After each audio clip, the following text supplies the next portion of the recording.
with that, I want to welcome everybody. I think this is a really good opportunity to have a discussion, and by discussion, the mayor and I would encourage you to join right in on issues that you think of as we're talking a little bit up here. The term workforce housing, which I'm going to give some credit to Mayor Hines here, who we had a discussion, and I'm going to let him do some explanation as to how he distinguishes things, because I think it makes a big difference in the dialogue. And we'll talk about that, and then we'll talk about a few other things that are going on around the state and see if we can't solicit some ideas. So to start with, let's kind of set the table here. Why don't you talk about what workforce housing is, and maybe more importantly, what it is not. And then we'll kind of go from there, because I think this definitional part of things is a huge part of the misunderstanding that's going on across the country.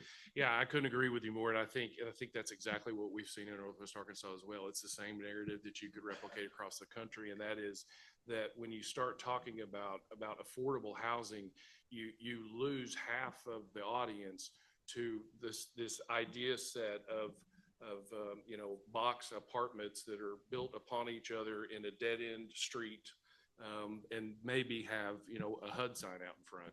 And for some reason, that sort of loses a lot of the people that you need to be in the conversation about workforce housing. And so we don't talk about affordable housing. We certainly don't talk about low-income housing.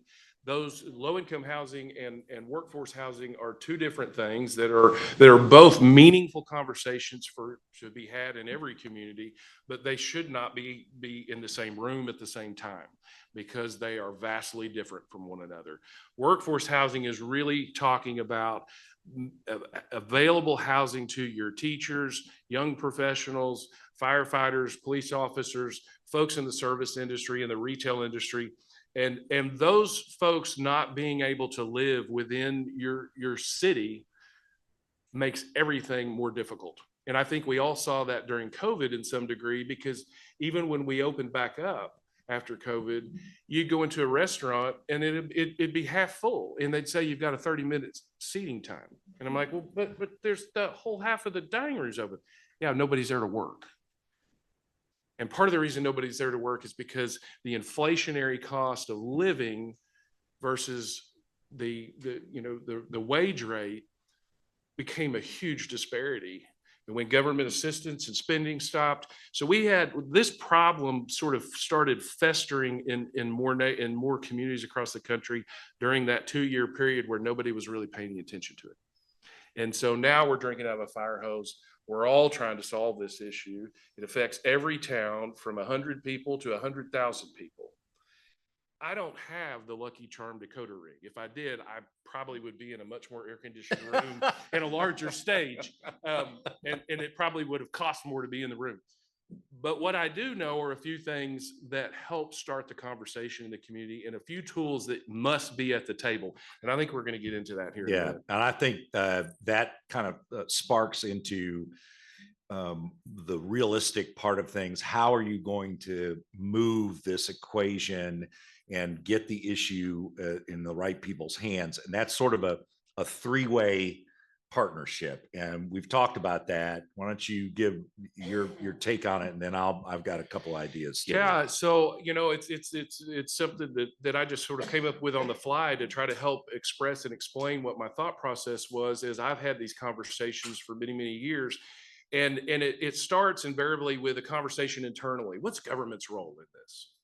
And frankly, outside of major metro areas that have huge CDBG budgets and housing districts, for the average city, particularly the average city in Arkansas, the government's role is kind of a convener of conversation, but not as much of the solution as it is when you bring in a philanthropic partner and then you bring in the developer side.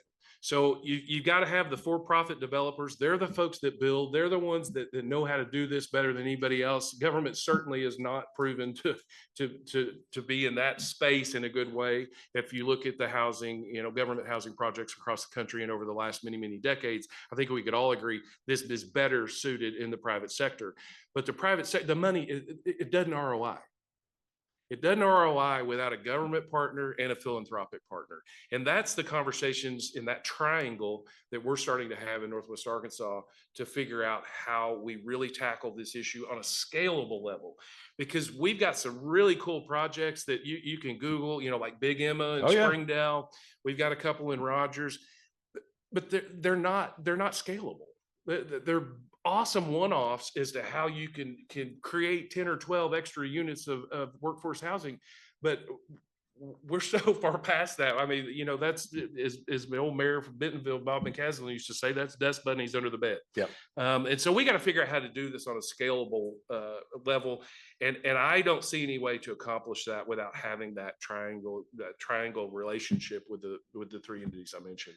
And I think when we talk about this, it's important to remember, and I'm just curious, how many of you in the audience in your cities employ more than 20 people? Goodly portion, right? Okay. So that's part of the crisis right there. Finding housing for police officers, firefighters, the folks that are picking the garbage up, and it branches out into school teachers and the whole 9 yards. And that's sort of the backbone of what makes a society and a community work.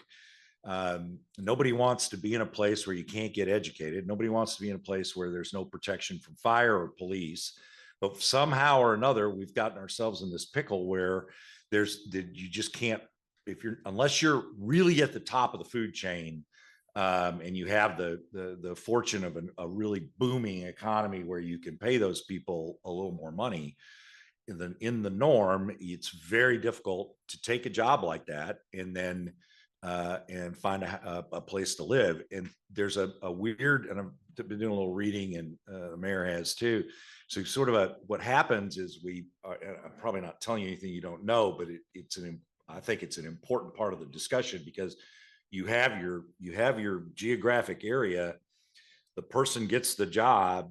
They can't find a place to live in the geographic area. So where do they go? They go out, and they go out further until they can find something they can afford. They live there, but guess what? Now they have to spend more money getting into the job. They have to face the time crunches of traffic, and the possibility of being late to work or not getting there at all because of whatever issue may have occurred. So it's a compounding problem. And I think what we have to do is, it's like anything, I guess, this big, you have to eat the elephant one bite at a time. But the first thing, and I think this is critical, is to have the dialogue in your community about who needs what. So some communities need a specific kind of housing and some don't.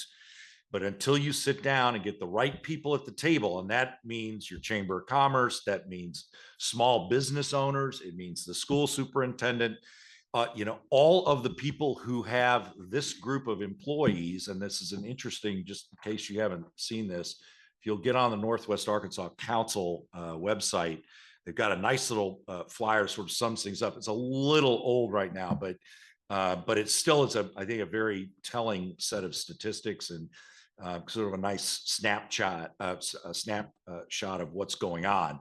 So, and in Arkansas, as small as we are, I mean, we're only 3 million people, but we are rural in a lot of ways, with the exception of these blanket areas like Northwest Arkansas, in the Jonesboro area, Pine Bluff, Central Arkansas, et cetera.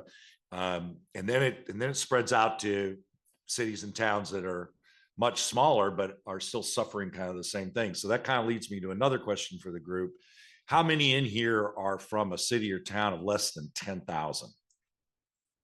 About less than 5,000? Less than 2,500? All right, so clearly the majority is less than 10,000, and frankly, probably even the majority is probably less than 5,000. That's a whole different set of dynamics. How many of you are in a consolidated school district of some kind? And so kids are getting bused, right, back and forth, long distances, et cetera. And then you've got to bring teachers in.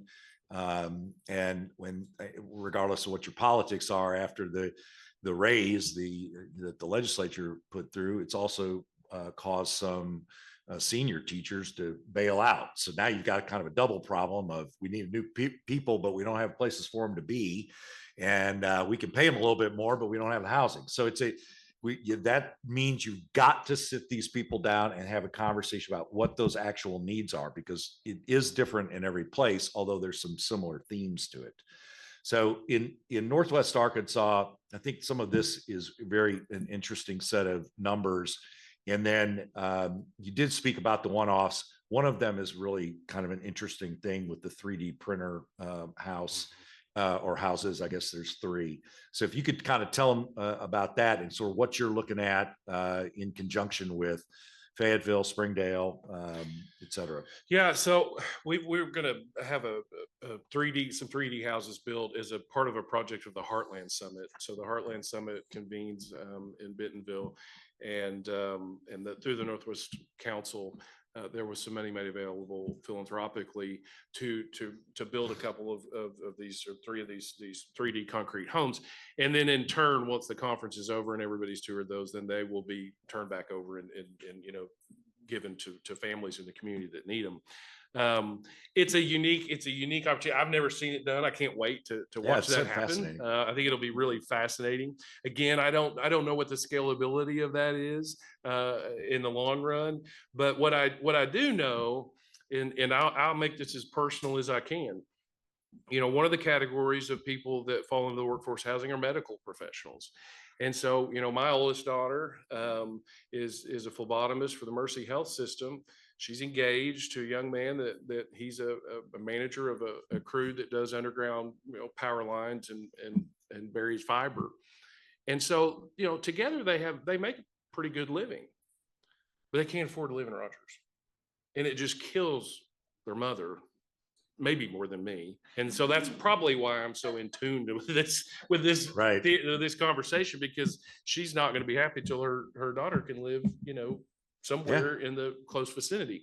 She lives in a great bedroom community just down the street. We love the community, but that puts them on the margin where they otherwise shouldn't be considered on the margin.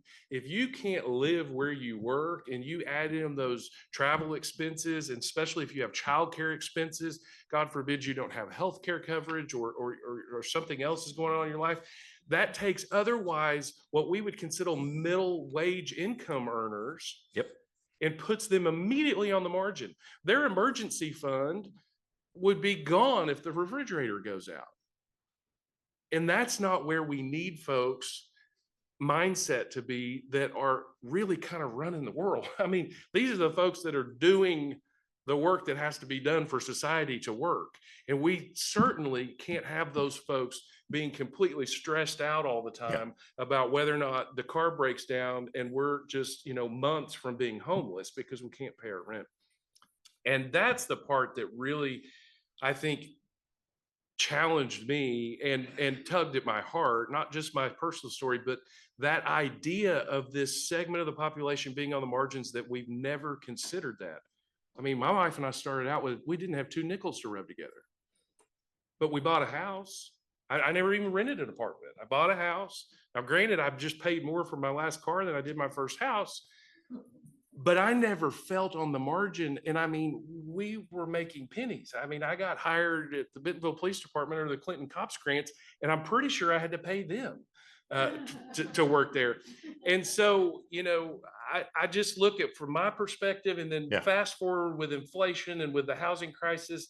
And then you look at the study that just came out, or the article that just came out today from Axios. It says that Arkansas is the 6th highest rate of mortgaged homes considered seriously underwater at 5.7% in the first quarter of this year. So this now means that folks that are high wage income earners or high salary people are upside down in their homes, and they are transient by nature in a lot of those jobs. Yep. So you're looking at maybe even this same problem that we're tugging at heartstrings, but you're looking at a McMansion in Bentonville, and it can't be offloaded. And even if it could be, it's going to end up being a short sale, or the corporation's going to have to eat it because they're taking a bath on it. So this is a huge, complex problem that is almost, you just can't even get your head around. That's why you've got to, I think it's really important we kind of start that discussion first and get the right people at the table. There's the University of North Carolina School of Government has a paper out, and it's a very interesting, and they call it the Student Corner. And I think the original design is to show students what this problem actually is. And so they define workforce housing as housing affordable to households. This is very interesting, earning between 60 and 120% of the area median income. Okay. Now, the median income is a skewed number by nature, because what it takes the top of the top, but the bottom of the bottom, and the bottom of the bottom numbers are typically a lot larger from a percentage standpoint. And so if you think about what that's actually saying is 60 to 120% of the median income, that's a very low number. And that's the people that are doing these day-to-day jobs. So we've inverted this totally. And my personal story too is that when I was in law school, my wife was making $12,500 a year as a teacher. That was it. That's what we lived on, and we bought a house. I'm not quite sure how, but we did, and we made it work. But I like you, I was tight and it was uncomfortable and those kinds of things. But there was enough there that we were able to make it work. This kind of problem, those kind of numbers, just we're chopping a area of society off. And unless we're willing to make some pretty serious adjustments at a local level and get those folks who can make a difference at the table, it's going to persist. So what are the practical ideas here? First things first, and I said this in an earlier session in here on economic development and a few other things. The first things first is to recognize what you have and don't have in your own city, in your code. What things are there that might be prohibitive to somebody who would come in and say, look, I've got some investment money. I want to do an apartment complex. So what can you bring to the table that would help me? And if you have, for instance, a dysfunctional council, then nobody's going to come there. I mean, it's too hard. If you can't identify the code sections in your own ordinance that are either helpful or harmful, and either fix them or help the person understand them and work through it from a positive perspective, you're dead in the water to start with. So that's first thing, is to understand what you have internally that can be useful. At least that's my perspective. The second thing, I think, is to have the reach out to, and it's got to be a broad-based group. You've got to talk to school superintendent. You've got to get the banking community, but you also have to get the ministerial community, and then you've got to get the people who are being dramatically affected: school teachers, cops, firefighters, wait staff from restaurants. And I'm sort of curious, in your neck of the woods, how many service industry places, well, let me rephrase that. How many of you are aware of the service industry having trouble in your city or town filling positions such as waitresses and those kinds of things? Yeah. So it's an enormous problem. And until we sit down and start getting the right folks at the table to have that discussion, it does not end. I will tell you that there are a couple of bright spots, I think. Is anybody from Northeast Arkansas here? There we go. All right. That's my home. And so Osceola, Blytheville, the steel industry up there is making a pretty substantial difference. Anybody from the Camden area or down there? Okay. So you've got the you've got the military industry that's making a pretty good difference and a big difference, frankly. But you have to embrace those entities. You have to talk to them and find out what their intentions are and how they intend to bring folks in and get the jobs filled and that sort of thing. There's a developer in Northeast Arkansas that got some investors, went to Osceola, bought some land, and it's enough for 100 houses. He's built 20 so far. Unfortunately, the interest rates, which Mayor and I were joking about earlier, the current housing industry, housing rates are still dramatically lower than the 10 or 11% I paid on my first house in 1982. Yeah. But that's in there 1982. So anyway, the point is that there are some things happening, but the only way that occurred, and I talked to this contractor yesterday and the developer, they had lengthy conversations with all the mayors in that area of the state. They had lengthy conversations with the county judge. They knew who would do what to bring roads, water, electricity. They knew what they could and couldn't do, and they had an easy path laid out for them. But if it becomes cumbersome, it's just not going to happen. And then those businesses that are already hurting, that don't have those people, they fold. So then you have a much worse problem on your hands. So I don't know kind of what else I'll offer here. I do think these are sort of an interesting set of numbers too, which are strange. But Yeah, and you're exactly right. Is our job is to look at what is government's role in this. And once you come to the conclusion that you're not gonna get into the housing business in your city, one, we don't have the resources to, and two, in Arkansas, our tool belts for participating in those sorts of developments are very, very limited. So just as an example of something that the idea may have started in one city but is being executed in another city right now, and you draw your own inference, but there was an idea about saying, well, what about we start with schools? Who said that elementary schools have to have 20 acres of land, open space around them? How about we build some workforce housing for teachers? right there On the property. Bentonville is doing a pilot program right now in that regard. And so they're going to break ground, and we'll have that up and running. And this one's just for teachers, but the idea is that is a scalable model. Because then you've got this developer that comes in, doesn't have to absorb the land cost, which in my neck of the woods is astronomical when it pertains to building anything affordable. And so it takes that barrier out. It's fulfilling the need of the school system because it's a recruitment tool for them to recruit or most importantly, as we find out in this workforce, to retain your talent. That's as important as gaining new jobs almost. And so, that's just one of those ideas where you have a philanthropic foundation that has come in to break the gap of the financing and to stretch that out so that the return on investment's there for the private entity and the government's supplying the land. That to me is the model for us. And I believe that's scalable in a way that, you'll be shocked, because I know I was, and I've been doing this in Rogers for 25 years now. And I just had our GIS department. I said, identify every piece of public land that we own. Just all of it. I want a heat glow on a map.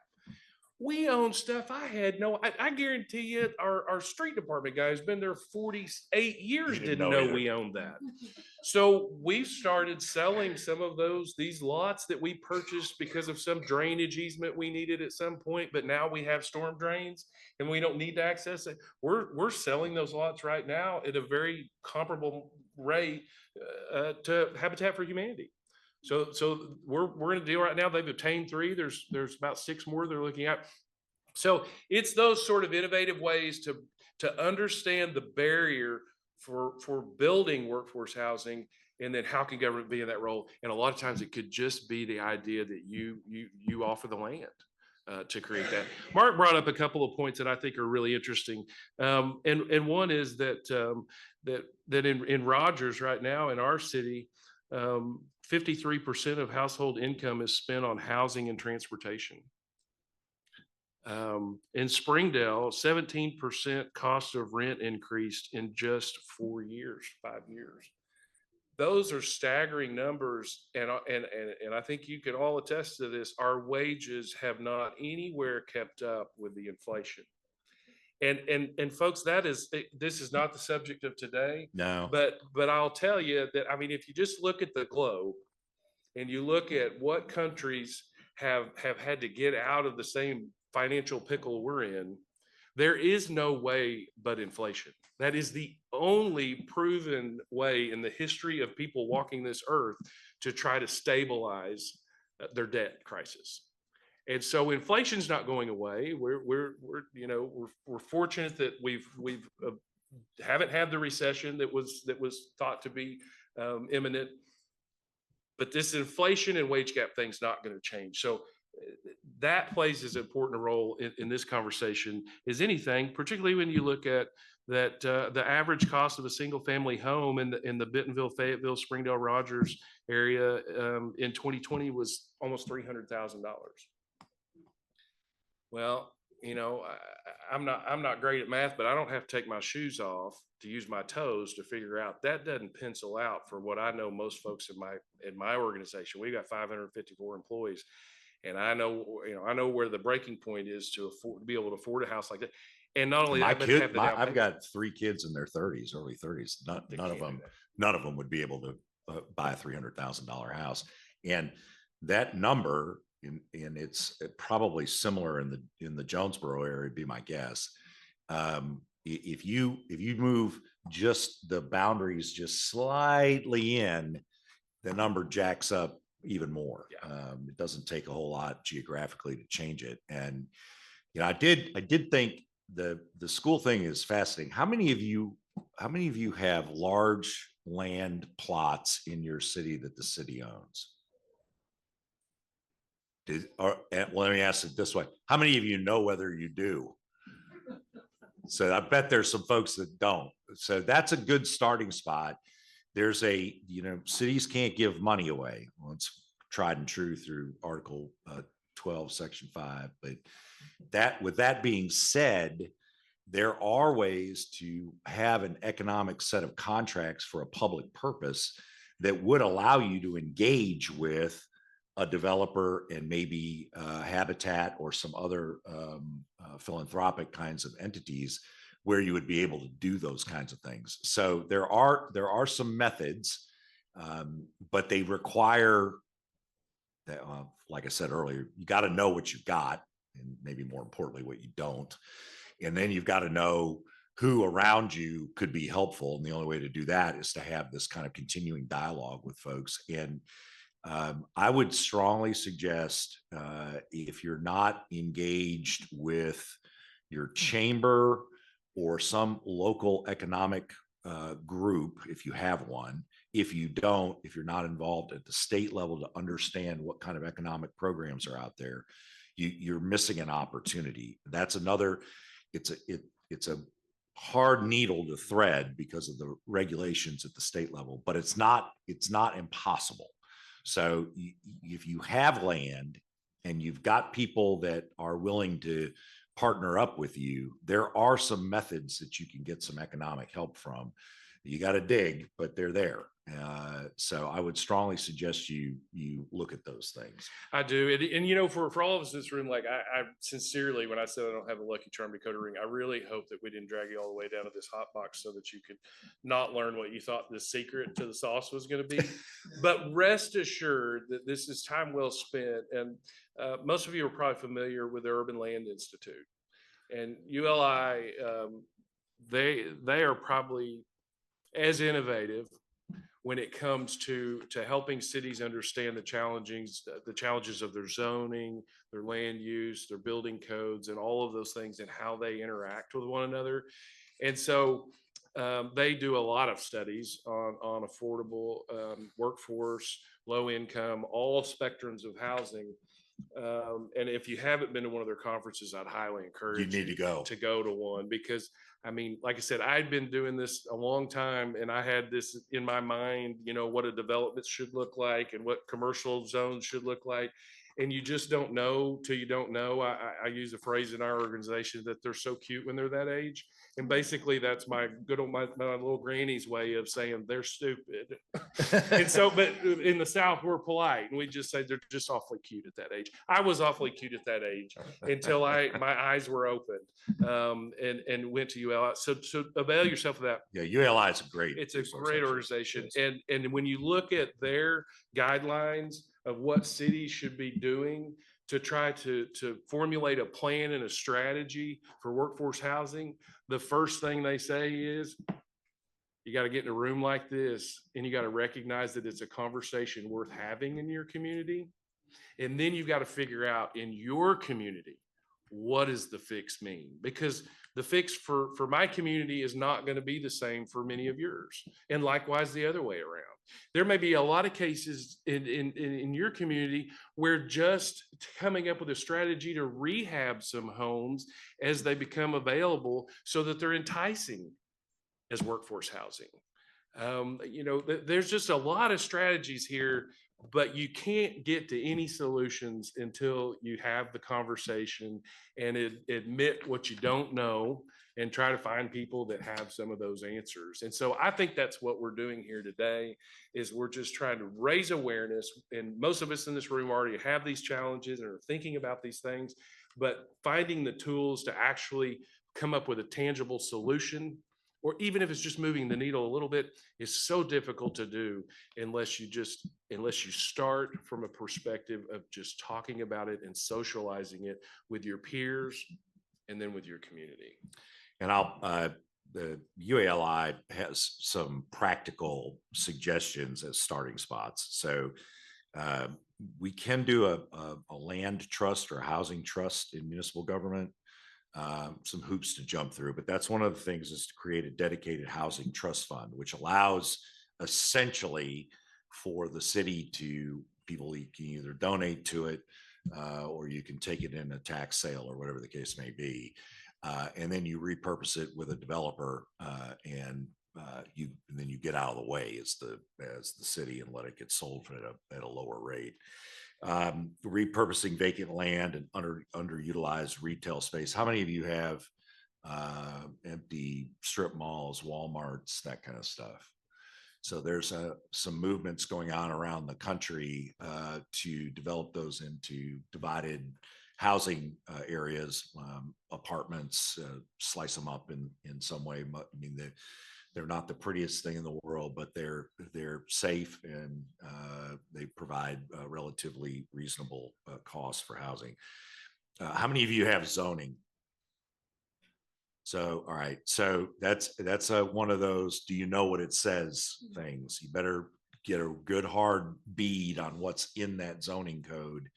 And there's a term called inclusionary zoning. And essentially it just means that that rather than zoning being prohibitive, it's encouraging and it allows for flexibility in the use of the land. The community land trust is another idea as opposed to the city land trust. And that can be done through a nonprofit where Habitat for Humanity, if you have that in your community, they'd sometimes do that. And then look at your development codes and what in the areas you already that have been at least in some part developed. Look at what your land development codes say, and did it help get that done, or is it harming the ability to go forward with it? So those are some things, but I would strongly suggest you get on the UALI website. And we're doing that right now in our city. I mean, we're doing a massive land use rewrite that hasn't really been touched. It's been tinkered, but not completely torn down and rebuilt in more than 45 years. So we're trying to look at, and that is one of the ways that government can play a role in this. And I take this back to, politicians love at re-election to talk about how many jobs they created. And the truth is, unless I put a new firefighter or police officer or librarian on the payroll, I didn't create any jobs. But what I can do as a mayor is create an environment where job creators create jobs. This is the same application in this space, is understanding the obstacles that keep people from coming and developing and building vertical if that's what needs to be, which it is in our city. And so we've gone to form-based code. We started in downtown Rogers, then we wrote an uptown Rogers form-based code, and now we're coming back into the middle part of the city and adopting form-based and retail centers. And so it's all about, the game is all about now just tearing down those bureaucratic board.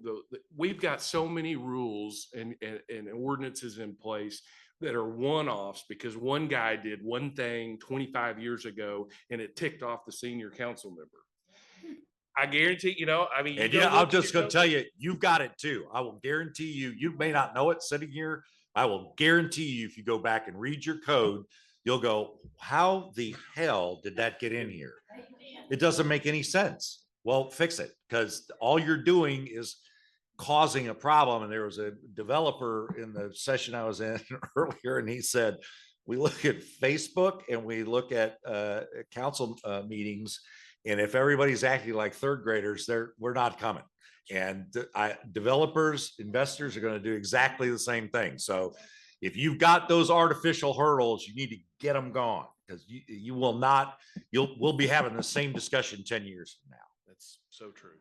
So part of what we're going to talk about is short-term rentals, and I want to make sure, and I don't have a lot to discuss here, but I do want to get a few things across to you, and then we'll have some, hopefully have a little time for some questions if there are any, and if there aren't, or you want to talk out in the hallway where it's cool, we can do that too. They did tell me they turned it down. I think they're lying, but that's the text I got. So I'm curious whether, and I know Hot Springs is here, so I know you've got short-term rentals. Live part-time in Hot Springs, so I'm keenly aware of it. How many of the rest of you have short-term rentals in your communities? All right, so how many of them have been problematic in some sort of way? Yeah, okay. So, and by probably, it's Kathy Webster, they're screaming, yes, it's a problem. So I think Hot Springs is a good tale, because they got ahead of it, thought through it, I think pretty well. They have some limitations in an ordinance, and they have some requirements that I think make they made it pretty smart about how they do it. They have a process to go through to actually get the license. There's a safety inspection that has to be done. They are capped currently at 400 in residential zones. They were at 500 originally, and they're now down to 425, and they're whittling those to get back to the cap of 400. And that seems to be working pretty well.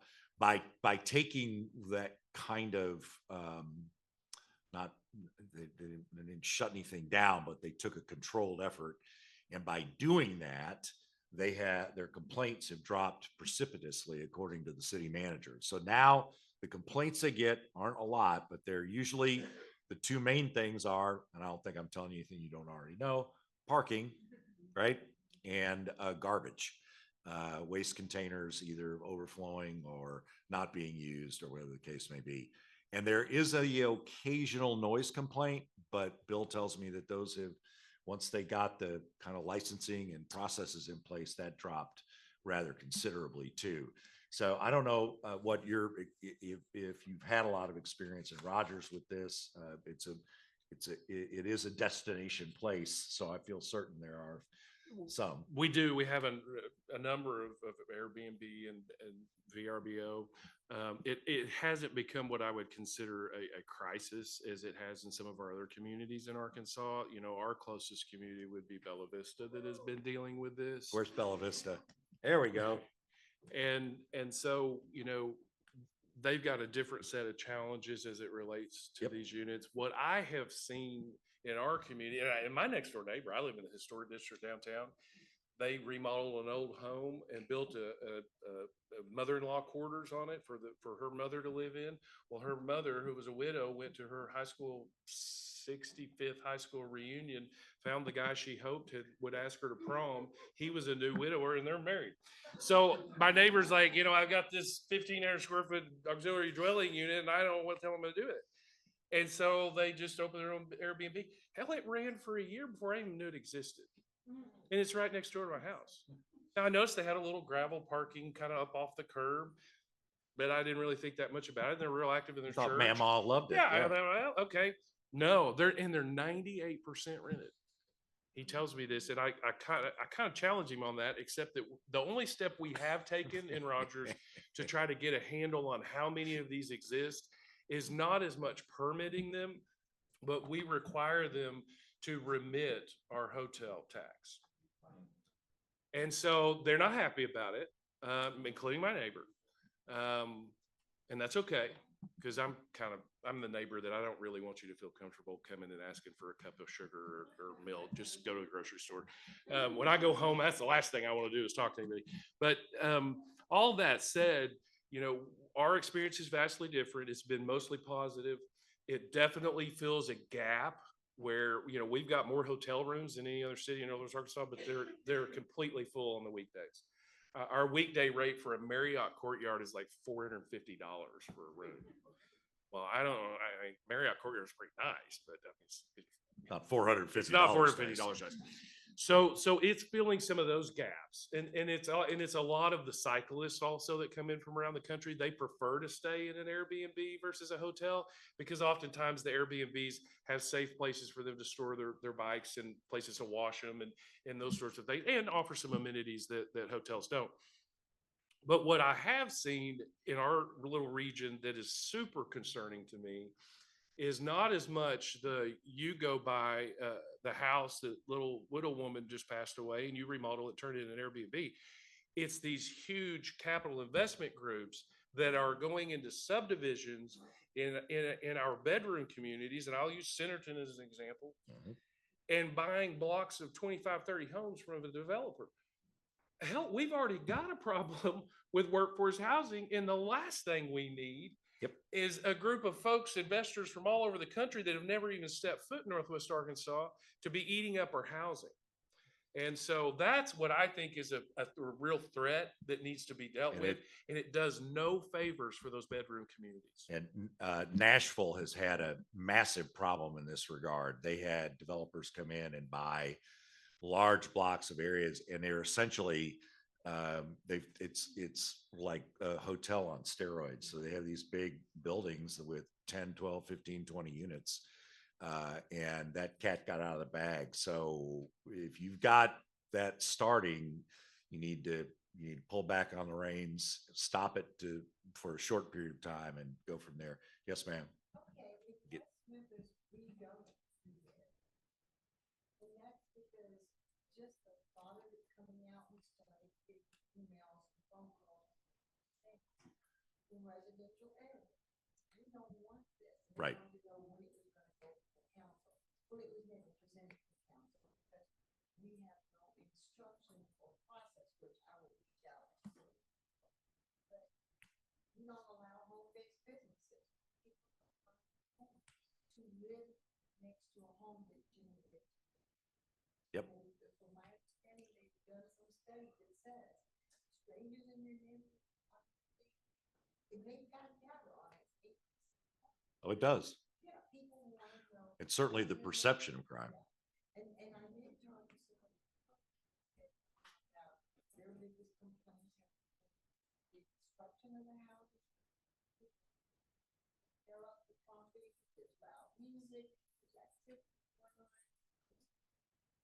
on. But it comes up more and more. Well, I think, given your direct proximity to Memphis and the tourism industry there, and with the casino now that you've got, I think, you probably will hear more and more about that. So I think what would behoove you and probably others in the room is to get ahead of that. Look at your zoning codes, look at what you've got on the map, and just determine where, if there is a place that makes sense, then address it that way. And if not, hold tight and don't succumb to the pressure. Yeah, Emily, just a cautionary tale on that end. You know, you can't zone out every Right. use. So somewhere in your code by right has to allow pretty much every spectrum of business. So you just got to figure out where that's going to be acceptable and cause the least amount of angst or damage to your community and make it a by right in that area. So otherwise, I think you're probably looking at it. Yeah, I mean, yeah, you can't, let's be very clear about this. You can't totally exclude it, but you can plan for it and put it in a way, and do it in a way that controls it.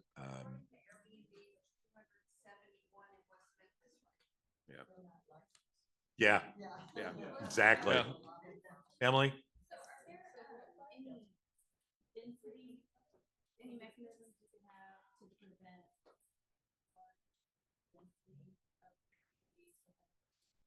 I think you absolutely Yeah. can, and it's a life safety issue. I'm not sure how they got away with it in Nashville, I'm just honestly. telling you, Nashville, it's disturbing. We were in a neighborhood that was like, our situation's not that bad, but yeah, right, yet, but we've got a cap of 500, and I would say 80% of them are in one ward.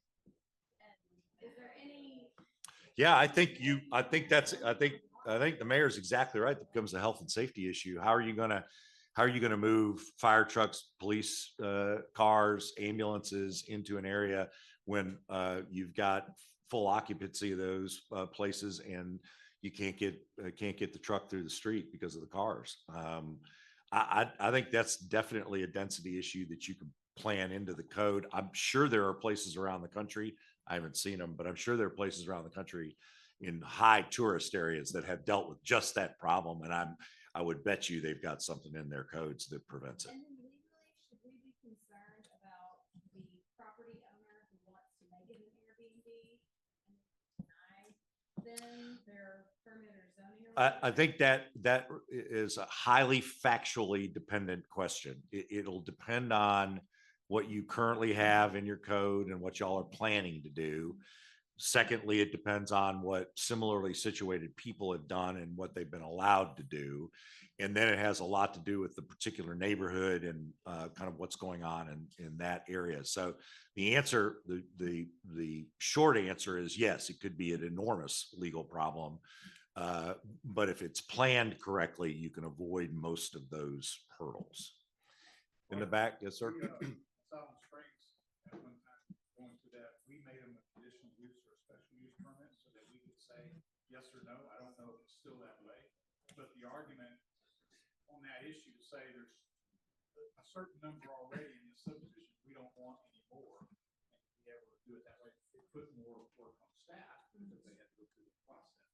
But that's one way to at least be able to say. It's a clearinghouse at the very least. Yeah. Yes, sir. We require a conditional use permit. Perfect. And our code enforcement officer is doing a great job for us. He got on Airbnb and VRBO and looked at, and he found several that were on there that had not come and got your conditional use permit. So we went to those folks and said, hey, you've got to come get your conditional use permit. And when you get it, you need to go see our executive director with A&P Commission and get registered to pay your A&P tax on that lot. Exactly. So we picked up several that we found like that. And another issue talking about. That sounds like what West Memphis needs to do is get on the site and do some checking. We had an area that had been an old, really what you call a tourist court years ago that had been, we finally got it all torn down, most of it cleaned up. And we had a local guy that had been in Fayetteville and built, working with Fayetteville City to build some narrow lot, smaller lot, smaller setbacks, 2-story, nice looking. And I'm on the planning commission with the council, and we've approved that, and we're excited about it. We did conditional use permits on him, but I think we need to be looking at maybe creating a different zoning for that type. I think you do, and I think you need to look from a. A lot more houses and a lot less land. Yep. And these are great. This is a great conversation to end on. But I think I've got a way to kind of wrap this up in a nutshell, because both of these issues we've talked today are challenges. They're both also opportunities for our communities. And as we see this housing crisis continue to rapidly increase and with no solution in sight, no matter how much resources you have to buy a home, we've got to also be thinking about ways to make it easier to own real estate and own a home. And for my kids, the difference is likely going to be being able to build an auxiliary housing unit on their property and rent it out to someone else that's just starting out in order to help make their mortgage. That's the same zoning and use strategy as having an auxiliary housing unit on your property for an Airbnb. And so while we're trying to not let one problem get out of the bag and become, this community-wide issue, on the same hand, overregulation in that same land use regard can really cripple your ability for a lot of people in the missing middle to become homeowners. To that, you talk about feasibility, you talk about planning and zoning. A lot of the communities in this room don't have the resources, financial resources, to be able to go out and do those feasibility studies. So I do want to say that the Delta Regional Authority just opened up a huge amount of funding dedicated back to feasibility studies within your community. Go on there and you apply, and it's 100%. So if you are looking at housing in your community, then you have those resources to get those studies, which in turn, you then send those to, the USDA or rural development, and then you get those grants. So you have to prove why you need them first. But I know that most communities can't afford to go out at the beginning, so Delta Regional Authority would be a great resource. That's A awesome. great point. Great point. I'm glad you decided to attend. Yeah. Great point. Hang on. I guess I have a concern that no matter what anybody does to provide affordable housing, let's say a city put together a plan and they were successful, they went in and they built 50 affordable houses and they sold them all to teachers and firemen, success story. What's going to keep those properties from turning into short-term rentals or being bought up by major corporations that rent them out for exorbitant amounts of money? If the market, if it's going to be turned over to the market, those houses are all going to eventually transition into where the profit potential is the best. And I think what you're saying is exactly right. And the key word in what you just said is eventually. And how you define eventually is if you're in that triangle I talked about, if the government's role in that housing project is the land, the terms are similar to that of a habitat home or a CDBG home, in that there's a period of years that it has to be maintained by that owner, and there's clawback penalties if they need to get out. Either that owner or at least single family resident ownership. And I think that's part of the success of what Hot Springs has done is they put a plan in place. And so it prevents going over and above that number and in those areas. So there's ways in which to control it. We are at time. Actually, we're past time. You got one more thing real quick? Point on the short-term rental. We're looking at starting to require an inspection of fire department, make sure they meet life safety standards. Yes. just like a motel. That's exactly what you got to do. All right, folks. Thank Thank you all. you. I appreciate y'all very much.